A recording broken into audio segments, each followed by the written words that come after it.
Bueno, Catali, ¿Ya estás lo grabando? primero de Perfecto. todo, muchas gracias por Encantado, compartir un rato de tu tiempo. Encantado. Y lo primero, las preguntas obligadas. ¿Qué tal le va a Catali? Bueno, la verdad es que no me puedo quejar. Después del fútbol que ya hace así como pues 30 años. No, 30 no.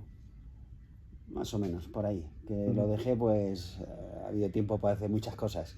Actualmente estoy en una empresa de molinos y placas y bueno, está bien. Me ofrecieron un contratito de 4 años y con eso llego a la meta. O sea que A no, jubilarme. no va mal No, la vida. no me puedo quejar, la verdad es que no. Bueno, siguiente pregunta. Para empezar a hablar de Catali, antes de llegar al capítulo que nos ocupa del queso mecánico, ¿cómo empezó el fútbol y Catali? Bueno, la verdad es que empecé muy chiquitito porque en aquellos tiempos las cosas económicas en las casas estaban muy mal. Yo empecé a trabajar con 14 años en una ebanistería Gómez que se llama. Y ahí al final creamos un equipete de fútbol sala y bueno, pues no se me daba mal y entonces la gente pues me iba diciendo, oye, pues sigue con esto y tal. Y entonces poco a poco fui escalando peldaños hasta llegar al juvenil del Albacete Balompié. Y de ahí, pues bueno, filial Atlético Albacete, me fui a la Emili, volví y cuando regreso, vuelvo al Atlético Albacete, que ya estaba fuera del alcance del Albacete, se había desprendido el Albacete del filial. Y entre 4 amigos, pues seguimos allí, al final conseguimos ascender a tercera división y entonces el Albacete volvió a rescatarnos a unos cuantos y yo era uno. O sea, llamasteis ahí la atención. Llamamos con fuerza, sí, porque claro, tú imagínate la que se montó en aquel tiempo, porque claro, no estamos al lado del Albacete Balompié y sin embargo ascendemos. Sí. Y entonces eso llamó la atención y cómo es posible. Y estábamos 3 o 4 que ascendimos al primer equipo y a partir de ahí pues todo vino rodado. Y a partir de ahí, 10 temporadas, más de 300 partidos. ¿Vale? Que si los datos que he visto no mienten, segundo jugador de la historia con más partidos. No lo sé, no, hay por ahí alguno más, pero son muchos, la verdad es que son muchos, sí.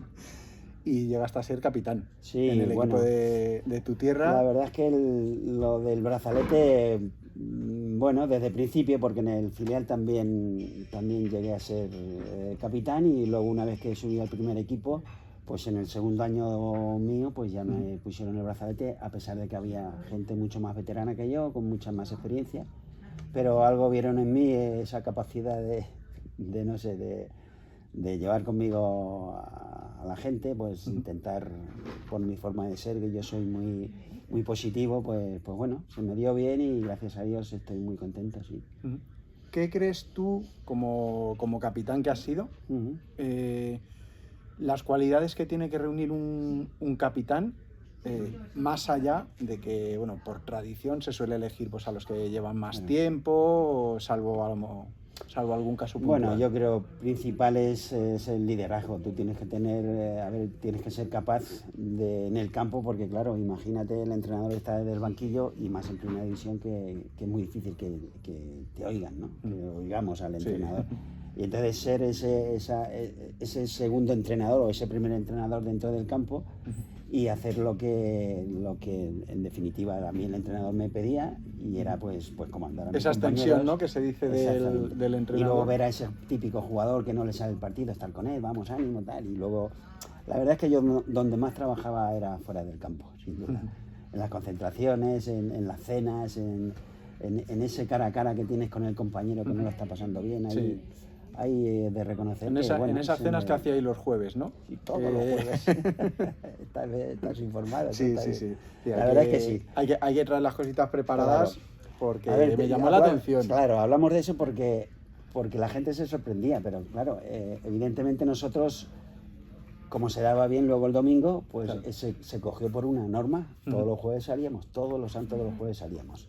Incluso había aficionados que claro, te veían y te invitaban incluso y tal, porque luego sabíamos que el domingo ese aficionado iba a estar en el campo y iba a estar a lo mejor un poquito como mirando con lupa. A ver qué, y sin embargo, claro, como le decíamos, no te preocupes, ya verás el domingo, qué tal, no sé qué. Y al final además también eran otros tiempos. Sí, eran otros tiempos. Hoy en día a lo mejor salen a cenar todos los jugadores todas las semanas y la que sería pequeña. El físico tampoco era tan importante porque hoy en día tienes que estar muy bien físicamente porque si no se te ve el primero rápido. Entonces nosotros, como te he dicho, se nos daba bien, ganábamos partido, pues a seguir la rutina. ¿Y crees que esas cenas todas las semanas pudieron ser uno de los puntos, de los pilares fundamentales Sí, yo creo que sí. para que el Albacete llegara a lo que llegó? Yo estoy muy súper convencido de que los equipos funcionan siempre y cuando hay un buen ambiente entre todos los compañeros. Si yo te conozco a ti y te veo entrenar o te veo jugar y no estás como tú eres, eso lo detectas si lo conoces. Si no lo conoces, es complicado llegar a la mente de ese compañero. Y eso se consigue fuera de un entrenamiento o de un partido, que es, pues eso, compartiendo una cerveza, un agua o un Cuba Libre, como decíamos entonces. que por aquel entonces no pasaba nada. No pasaba nada, absolutamente nada. Ya te he dicho que nos invitaban incluso el presidente alguna vez nos pilló y en vez de decir qué hacéis aquí, no, invita a esos muchachos. Pero claro, luego te llegaba y te decía, el domingo, y bueno, y el míster igual, todos los místeres. La verdad es que tuvimos, pues bueno, no es que nos obligaran a salir, ¿entiendes? Pero que no lo veían tan mal, ¿no? Porque luego se rendían en el campo, evidentemente. Y además de todos los entrenadores que tuvisteis, hubo uno que fue el que vivió el boom del Alba, además jovencito, que llegó al primer equipo del Albacete con menos de 30 años. Correcto. Benito Floro. Correcto. Bueno, no sé, estaría por ahí. Sí, 29 años. Sí, lo has mirado. Perfecto. Pues te cuento una anécdota buena de eso. Creo recordar que cuando llegáis a Primera División, Benito Floro tiene 29 años. 29. En segunda, la temporada de 90-91, que fuisteis campeones de segunda, Benito Floro, 29 años. Lo hacía yo más viejo. Perdóname, perdóname. Que te cuento una que además es que vino con 2 o 3 jugadores de Villarreal, que se los trajo. Bueno, a nosotros nos llamaban también el Albacete Che, porque había muchos jugadores valencianos, ¿no? Claro, lógico, porque Benito por la cercanía también, y los conocía y demás. Y se hospedaron en el edificio donde yo vivía. Y coincide que, claro, yo me bajé a entrenar al día siguiente y aparece 3 o 4 compañeros y Benito Floro. Yo pensaba que era un compañero, yo no lo conocía y pensaba que era un jugador. Ya tuve la primera con él, pero bueno, luego todo eso se volvió en una broma y unas risas y la verdad es que nos hemos llevado muy bien, el míster y yo. Hemos tenido unas cuantas, lógico, capitán, entrenador. Yo defiendo a mis compañeros y él defiende a... Además estás justo entre como se suele decir, entre la espada y la pared. Ya te digo, lo hemos llevado, alguna multa me ha metido por ahí, algunas historias, pero bueno, la verdad es que, y lo quiero mucho, sin duda alguna. Y evidentemente, sin la llegada de este hombre, pues el Albacete no se sabe dónde hubiese llegado, pero imagínate, como tú has dicho, segunda B, segunda A y primera. Y en Primera División 15 jornadas sin partidos. O sea, que es una además la proyección fue campeones de grupo en Segunda B, con una sola derrota en casa, 13 porterías a 0 en 18 partidos, que se dice pronto, en lo que era antes la Segunda B. Y además compartiendo, eran 2 porteros, y era capaz el míster de tenerlos a los 2 activos. Y, claro que sí. ¿Cómo era en aquella época la Segunda B? ¿Cómo la recuerdas? No, nosotros jugamos en 2 o 3 campos o más que eran de tierra. O sea, que era una Segunda B, pues eso, muy difícil, muy complicada, y eran campos donde o le caías bien a los aficionados contrarios o allí era complicado. Era complicado, era otra cosa. Lo que pasa es que realmente nosotros es que ese año, yo de los 3 años de Benito Floro, ese es el que más me marcó, porque hacíamos un fútbol que no era lógico para esa segunda vez. Entonces los aficionados es que te aplaudían, ganabas en su campo y te aplaudían porque no dábamos patadas, solo era fútbol y diversión, y eso, la verdad, pero ese es el primer año de segunda vez. Eso habla muy bien de cómo consiguió Benito Floro implementar su idea en un equipo en segunda vez, de decir, no, vamos a jugar al fútbol. Yo en su día yo hablaba con él, digo, míster, dice, y él me decía gitano, me sigue diciendo gitano, yo tenía los pelos así. Sí, he visto alguna foto sobre todo, y algún cromo he tenido. Sí, que bueno. Y él me decía que bueno, que en su cabeza él ya tenía un bloque hecho. Tenía jugadores de Valencia, que luego se trajo aquí, jugadores del Albacete, que coincidió con ellos aquí, y alguno más visto por ahí, que al final consiguió juntarlos a todos. O sea, él me decía que si no lo hubiese hecho aquí en Albacete, lo hubiera hecho en otro sitio, con jugadores nuestros. Sí. Pues, evidentemente él me dijo que yo era uno, o sea que yo seguramente me hubiese ido con él donde él me hubiese dicho. Aunque ya veríamos a verlo, yo no lo conocía, no sabía hasta qué punto iba a llegar ese hombre a ser lo que fue, evidentemente. Y fíjate si lo tenía claro, que el grupo de segunda B, la mayoría, con 2 o 3 retoques, lo mantuvo para segunda. No sé qué, lo mantuvo en segunda, ascendemos, el mismo bloque en primera división con otros 2 o 3 y hacemos esa campaña. O sea, que lo tenía muy claro y... Porque es que además los 2 ascensos los hacéis como campeones. Como campeones, sin duda alguna. Ganando en segunda B, ganando en segunda. Sí, sí. Además, el de segunda división fue el último partido. Con el Salamanca. Con el Salamanca. Se enfrentaban Murcia y Depor. Y que además fue el famoso ese que se incendió la grada. Porque claro, si nosotros no ganábamos, ellos empatando subían los 2. Sí. Y entonces hubo ahí... había ahí sospechas. Había cosita, pero al final ascendimos y de primeros. Y además, aquel año sin perder en casa. Ah, sí, también, mira, ese dato no lo sabía. ¿El año de segunda? El año de que ascendéis a primera, ¿sí? No perdéis ningún partido en casa. Mira. Y Mira, o sea, que, eso hablaba muy bien, Qué esas 2 temporadas, segunda B y segunda. Sí, éramos un bloque... En 2 temporadas perder solo un partido en casa. Éramos un bloque... Es cierto que el bloque de segunda división B, subir a segunda A, que ya hay una diferencia importante, hacía falta unos retoques y el cuerpo técnico aceptó de lleno con Conejo, sobre todo, y con Salazar, sin duda alguna.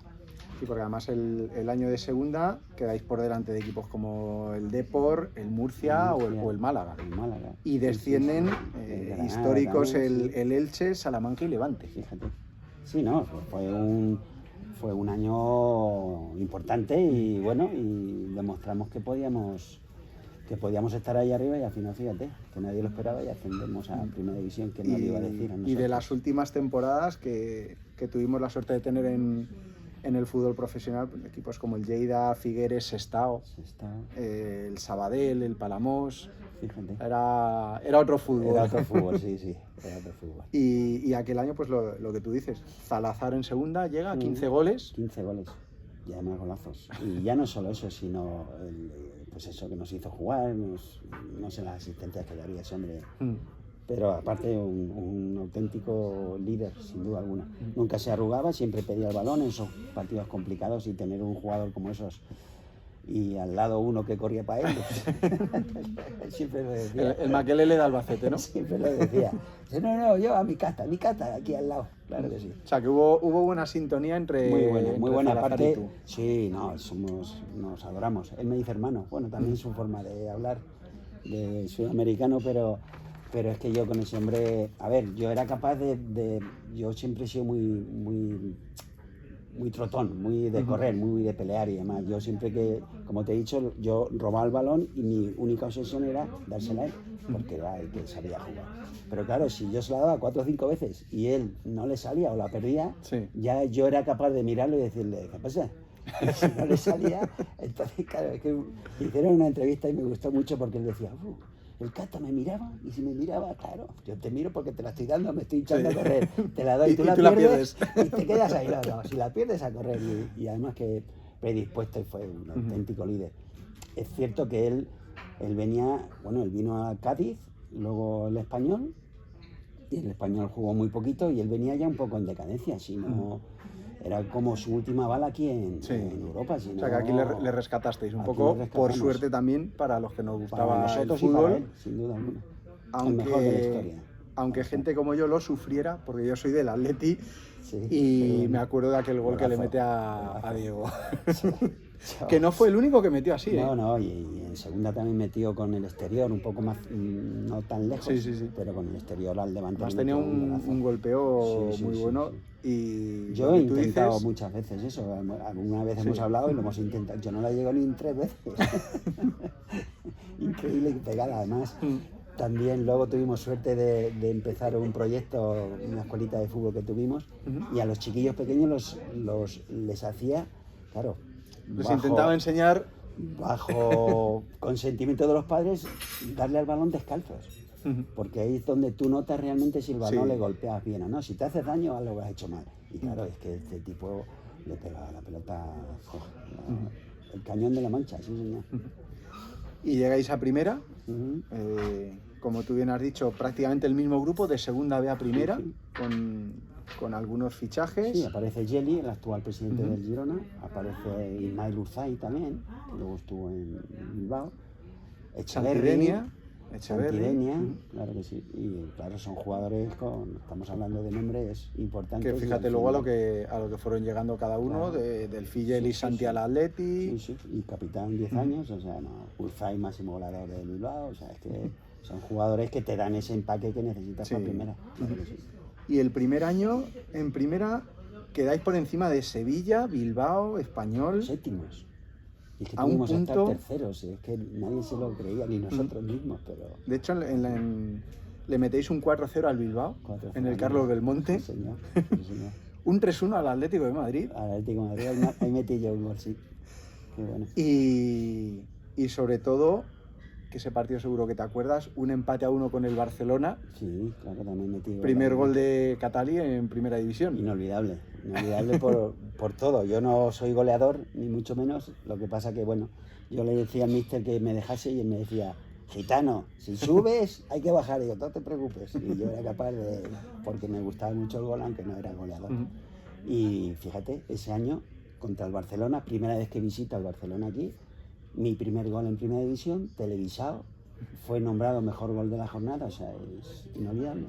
¿Cómo se vive el marcarle tu primer gol en primera, ni más ni menos que al Barcelona? Claro. Porque no es meterlo a un equipo normal. Y siempre cuento una que es muy buena, bueno, la gente que no me conozca, que no piense que soy ni mucho menos presumido ni nada. Corría detrás de mí Guardiola. Me gusta contarlo. Pues de las pocas Porque- veces que ha debido correr Guardiola. Sí, no, además fíjate, fue una carrera larga porque, como te he dicho, yo era medio centro defensivo y hay un balón largo a Menéndez y yo veo, claro, sabía que Menéndez con esa zurda, que nosotros le dijimos que era la mejor zurda de España porque ponía el primer gol en primera división, es un centro suyo de Corbalán, y yo cuando veo salir el balón y correr a él, digo, yo tengo que... Y claro, salí corriendo del medio campo y Guardiola detrás de Ti. Pero no pudo. O sea, que como se suele decir, salió en la foto. Sí. Salió la foto, además salió. No, pobrecito. Llegáis al Bernabéu, perdéis 2-1 con el Real Madrid pidiendo la hora. Correcto. 10.000 aficionados Sí, viajaron sí. de Albacete al Bernabéu. 200 autobuses, coches privados, increíble. O sea, que Lleno. se tuvo que vivir eso en la Lleno. ciudad. Cuentan una anécdota a ver si me sale ahora el nombre, de Di Stéfano. Llegaba, dice, entró al campo y vio el campo lleno y dice, ¿qué es el partido europeo? ¿Qué es esto? ¿Quién juega hoy aquí? Y era el Albacete. Y como tú bien has dicho, perdimos 2-1, pero para nosotros entramos al vestuario abrazándonos y diciendo, aquí estamos. Es más, después de esa jornada, estuvimos las 15 jornadas 15 jornadas sin perder. Después de esa En jornada. en la segunda vuelta, además, estuvisteis 10 jornadas consecutivas en puestos europeos. Fíjate. Pero os afecta en la última jornada la maldición de Tenerife, del Sí, Real Madrid. Sin duda, que luego le tocó al míster también, al Benito Floro, al año siguiente. O sea, Pero bueno, él la sufrió doble. Claro, la verdad es que nosotros ahí, yo creo sinceramente, no lo hemos hablado nunca así los compañeros, pero no tuvimos ese decir, oye, pues realmente vamos a meternos en UEFA. Nosotros, es cierto que ya habíamos hecho una campaña, pero esos 4 o 5 últimos partidos, pero claro, como tú dices, es que iba ganando el Madrid 0-2. Es que si el Madrid gana allí, nosotros nos metemos en UEFA. Iba ganando 0-2 en Tenerife. Y os faltó ese puntito. Ese puntito, sí señor. Pero bueno, ahí está. Y además, en esa temporada le dan a uno de los jugadores que tú has mencionado, del Figeli, el premio Don Balón a la mejor promesa de la temporada. Sí, además hay otro premio por ahí que ya te lo cuento, que ese no te lo has apuntado. En el 11 ideal del mundo deportivo de Barcelona estábamos 3 de Albacete: Yeli, Salazar y el que suscribe. Y Catali. Sí, señor. Otra de las cosas que, imagínate para mí, que en la vida me iba a imaginar que iba a jugar en Primera División, lo hago con mi equipo, siendo capitán, y estoy en el 11 ideal, o sea, un lujo. Impresionante. ¿Vale? Conejo, Yeli, Coco, Juárez, Oliete, Catali, Equipazo. Salazar, Menéndez, Chesa, Julio Soler y Antonio. Qué equipazo, qué equipazo. La verdad es que jugábamos de memoria. ¿Qué pensasteis la primera vez que visteis en la prensa el titular del queso mecánico? Bueno, la verdad es que no sabemos, ni el míster se lo apuntó él, porque él dice que es cierto que nos hablaba mucho de la naranja mecánica, de aquellos, los holandeses, aquellos que jugaban muy bien a fútbol. Y yo no sé si por esa razón al final naranja mecánica, queso mecánico, no le dimos la importancia que fíjate hasta dónde ha llegado el queso mecánico. Pasan los años y no nos olvidan. La verdad que a los que nos gusta el fútbol, desde luego que no nos olvidamos, y de hecho esa es la idea de este proyecto de libro, acercar ese fútbol y esos equipos a las generaciones actuales. Claro. Porque ahora mismo con las redes sociales todo gira en torno a Real Madrid, Barcelona. Claro. Ahora está empezando, parece, a subir, digamos, en medios el Atleti, pero ese otro fútbol que es el que emociona. Además, es que ese equipo que tú has nombrado, es que somos buena gente. Es que es verdad, no hay ninguno, nosotros nos dedicábamos a jugar al fútbol, por eso te he dicho antes que en algunos campos salíamos aplaudidos por el contrario, por la afición contraria, y eso da señales de que era un equipo pues que caía bien y que la gente se acuerde, pues es un lujo, sin duda. Y luego otro gran partido en la siguiente temporada, gran partido, pero además por todo, entre el minuto 9 y el 12 el Barça os mete 3 en el Camp Nou, después de haber perdido el año anterior 7-1. Correcto. Bien, ¿Qué se os pasa por la cabeza a mí, en ese momento de decir, hostia, que nos llevamos un saco, pero... A mí se me pasa, pero bueno, se me pasa por la cabeza en ese mismo momento que te cuento lo que ocurrió. Conforme nos meten el gol, yo soy el que coge el balón dentro de la portería y antes de irme al centro del campo aviso a mis compañeros y nos juntamos y les digo, muchachos, acordaros del año pasado. 12 minutos 3-0. Que nos quedan casi 80. Y te digo que la reacción no fue por eso. La reacción fue porque en el minuto 15 yo tengo un choque con Nadal. Era un animal. Como chocar contra una pared, ¿no? Ahí salimos los dos lesionados, yo fui uno y además fue rotura de ligamentos. Y a los 15 entró Antonio Carlos.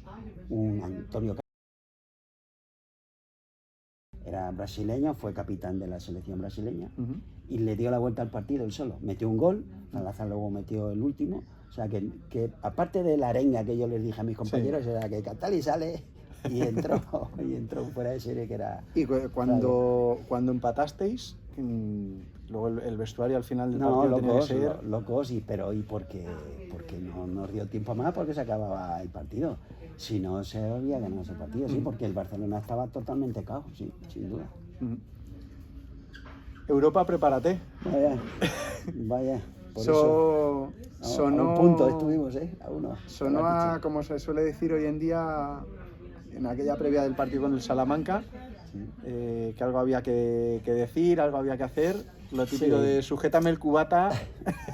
Bueno, la verdad es que nosotros cuando ganamos en Vigo 0-2 al Celta, el último partido, o sea, el penúltimo, el último era con el Salamanca, ya en la comida esa nosotros sabíamos que íbamos a ascender. O sea, el Salamanca ya tendría que ocurrir cosas muy raras, sabíamos que ascendíamos porque no se nos podía escapar. Y entonces en esa comida también Salazar, con Perico Parada, otro gran compañero y competitivo, pues dijeron, oye, que tienes que hablar, ¿qué vas a decir? Y entonces entre todos pues fuimos preparando más o menos el discurso, pero lo de Europa Prepárate salió, porque claro, imagínate, ese chaval que era yo, de aquí, de Albacete, capitán, salgo al ayuntamiento, al balcón de mi ayuntamiento, toda la gente abajo, la mayoría, un montón de amigos. La plaza a reventar. Y claro, pues ahí es que te dejas llevar. Y fíjate, claro, dijeron, este tío está trastornado, porque ya el año anterior, en el ascenso de segunda vez, yo también dije en las declaraciones que ojito con el Albacete, y ascendimos. Además, la gente ya estaba... por lo que he leído, imitando la voz de cierto periodista. José María García, sí.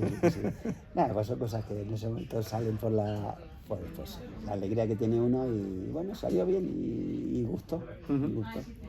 De todos los estadios en los que has jugado, que no son pocos, ¿cuál es el que recuerdas tú con más cariño, aparte del Carlos Belmonte?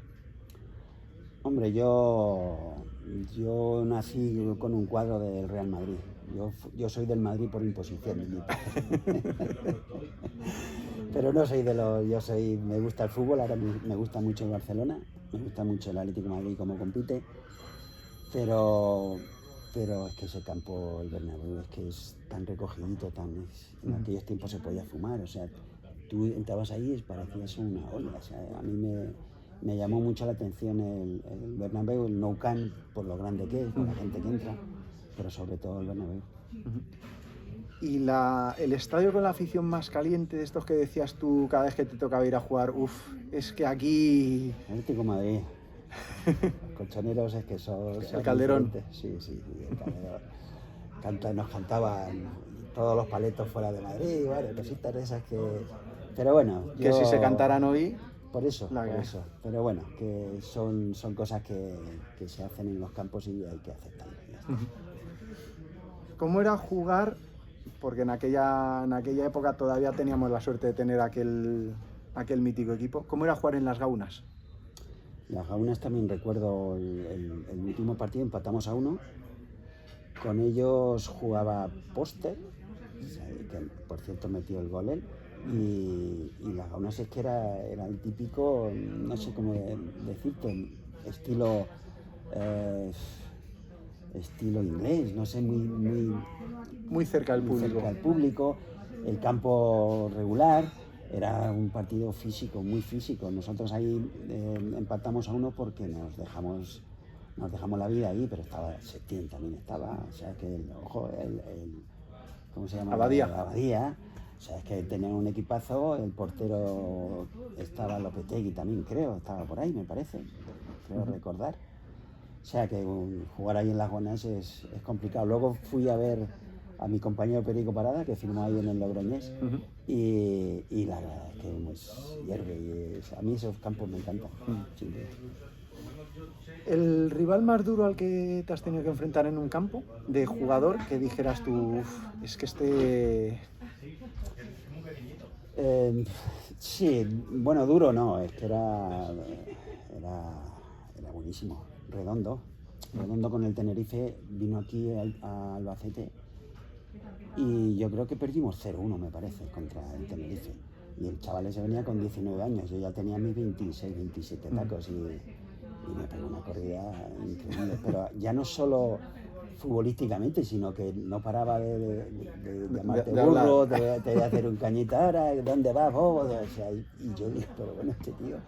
Pero buenísimo, ese tío, la verdad es que me marcó mucho y luego lo seguí y claro, me di cuenta de que es normal, que es un jugadorazo. Sí, porque ahí al poco tiempo fichó ya por el Real Madrid. Por el Real Madrid y fijaros todo lo que organizó ese tío, muy bueno. Aparte físicamente muy bueno también, muy fuerte, muy a todos los sitios, muy bueno. Sí. ¿Es también el más difícil de marcar? Para mí sí, porque es que, claro, para que él no reciba el balón con ese cuerpo que tiene, capaz de colocarlo para que tú no te anticipes, y una vez que lo recibe ya te puede salir porque técnicamente es muy bueno. Me gustó mucho ese muchacho. ¿Y sería también Fernando Redondo el jugador que más te ha impresionado en un campo de fútbol? Sí, sin duda. Bárbaro. Luego los típicos, está el Schuster también, me gustó mucho, estaba en el Atlético de Madrid. Laudrup también fue otro elemento muy bueno, pero ese Fernando Redondo, porque lo pagué yo con mi sufrimiento, pues me marcó mucho. Sí. ¿Y cómo era en aquella época enfrentarse al Dream Team? ¿Eran tan buenos como decían? Eran muy buenos y a mí sobre todo el que más me gustaba, aunque no caía nada bien, era Stoico. Es que es de los típicos... que lo que hemos hablado antes, son líderes que enganchan con su forma de ser y su forma de comportarse, capaz de mandar a tomar por saco a sus compañeros, pero al mismo tiempo es que los meten en el partido, eran muy buenos. Y estaba también el Koeman, es que estaba el goleador, Salinas, es que tenía un equipazo. ¿Cómo se vive en aquella época, que debió ser una sorpresa o algo impactante, la implementación de un psicólogo en un equipo de fútbol? Bueno, ahí también es cierto que a algunos les venía bien. Es cierto que tú antes de salir al campo hay sensaciones que hay a veces que te impiden demostrar todo lo que tú tienes. A mí particularmente no me servía. Es más, yo trataba en esas reuniones siempre de poner el tema de humor y demás, que venía bien porque también una risa antes de salir al campo, pues también viene bien porque descongestiona todos los nervios que tiene. Pero a algunos les vino bien y bueno, fijaros si es importante que fue uno de los primeros, ¿no? En el fútbol español. Si no recuerdo más, creo que fue el primero. Y aún siguen. Sí, o sea, es señal sí, de ahora que han cobrado todavía más importancia, claro, y más sobre todo en los últimos años, pues toda claro, la visibilidad que se le ha claro, intentado dar al tema de la salud mental en el deporte, que... Otra de las cosas que hay que apuntarle al míster, a Benito Floro. Te implanta el psicólogo, la alimentación, la estrategia. O sea, era una cosa, la estrategia. Nosotros hacíamos todos los días cerca de una hora de estrategia. Es cierto que aburre mucho, pero claro, Sí. cuando tú ves que te da da resultado, resultado, pues eso es que te da un ánimo. Nosotros hacíamos, claro, hasta la afición nuestra lo sabía, hacíamos una que le llamábamos la bomba. Desde córner sacábamos, en vez de ponerla en el área, pues la sacaban rasa, Salazar sobre todo, rasa fuerte, uno abría de piernas y venía de atrás y golpeaba. Nosotros nos salió en el campo de la Real Sociedad, marcamos así. ¿En cuál fue más? En 2 o 3 hicimos goles así. Claro, imagínate lo que para nosotros nos supone eso. La afición, cuando había el córner, ya hacía... ¡ah! Y yo digo, bache, ¿cómo es posible? Porque no había tanta vigilancia como hay hoy en día. Hoy en día se te puede salir una vez. Sí. Pero ya están más atentos la gente. Pero hicimos muchos goles de estrategia nosotros, muchos. Y luego, en el año 95, os quedáis muy cerquita de jugar la final de Copa. Sí, ahí yo ya era aficionado, que se ganó en el Calderón, ¿no? Creo recordar, me parece. Que ganaron una eliminatoria en el Calderón, yo creo recordar. Esa puede ser... Yo recuerdo la que nos gana el Albacete estando en segunda B, que es justo cuando provocan el cambio que viene Simeone. Pero yo creo que sí. Pero en aquella me he fijado sobre todo en las semis que jugasteis con el Valencia. Estaba Cayetano, estaba de delantero, yo creo que sí eso. Pero vamos, que imagínate, lo mismo, como todo. Empatáis a 1 en Valencia, y aquí perdéis 1-2, os quedáis a nada, un pasito. Equipazo, sí. Pero bueno, como te he dicho, yo era espectador y imagínate, el Albacete estar ahí a punto de meterse fuerte. Y luego ya pues ahí ya vino como todos los ciclos. Claro. El Albacete estuvo la primera ascenso, estuvimos 5 años, se descendió y luego a los 2 o 3 se volvió a ascender y se estuvo 7 años en total, hemos estado en primera. ¿Qué crees que necesitaría el Alba para volver a primera? ¿Cómo lo ves?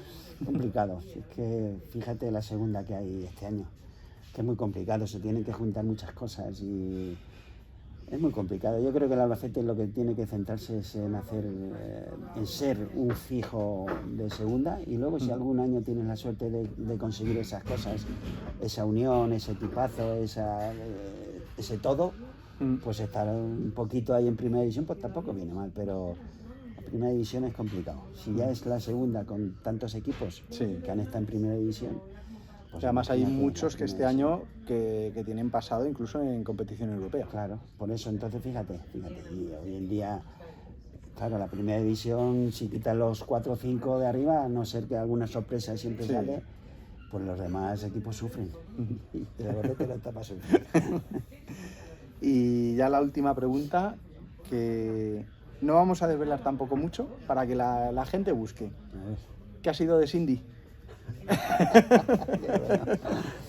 Bueno, pues la Cindy la tenemos escondidita porque se ha hecho muy famosa, muy famosa. Pero aún nos queda un par de trailers más que los tenemos que hacer antes de que termine el año. Pero ya está esto muy cerca y ya tiene preparadas sus dientes y si Dios quiere sonreiremos. Ya está ya puntito a puntito. Comeremos pavo en Navidad y la Cindy también. Se está portando muy bien la gallina, la verdad es que sí. Estoy muy contento con ella. Muy bien, Catali. Pues muchas gracias por traer a la memoria este queso mecánico que tanto nos hizo disfrutar. Me vengo arriba. Porque además son épocas, pues eso, fíjate, el Logroñés, Albacete. Y fíjate si hemos hablado largo y tendido y es como si, y es que hace ya fíjate, fue en el 91, fíjate si hace años. Más de 30 años. Y es verdad, parece que fue ayer. La gente no lo olvida, pues encantados. Además, como siempre digo, cuando hago alguna entrevista de este tipo, todos los que quieran ver los partidos, hay una página que se llama futbalia.net, que tiene partidos de todas las épocas, desde el año 53. ¿Cómo lo voy a apuntar yo? Sí. Y hay partidos del Alba, del queso mecánico. O sea que todo el que quiera Muchas ver gracias. esos partidos, Claro que sí. y sobre todo las generaciones de ahora, que vean también ¿Cómo era antes? cómo era antes. Claro que sí. Sí, porque a la afición también hay que inculcarle. Sí. No tanto ir a lo que están yendo. Hay que animar a tu equipo y ya está, hay que ganar el mejor. Y no hay más. Muy bien, pues un placer, Catali. Igualmente. Y esperemos que tarde menos este libro en ver la luz que el primero, que le tenemos aquí, el de 11 grandes historias del fútbol. Perfecto. Deseoso de leerlo. Te llegará el segundo. Y esperemos que el tercero también pueda ver la luz. Vamos pasito a pasito. Es un proyecto grande, pero con ilusión y con ganas. Claro que sí, como debe ser.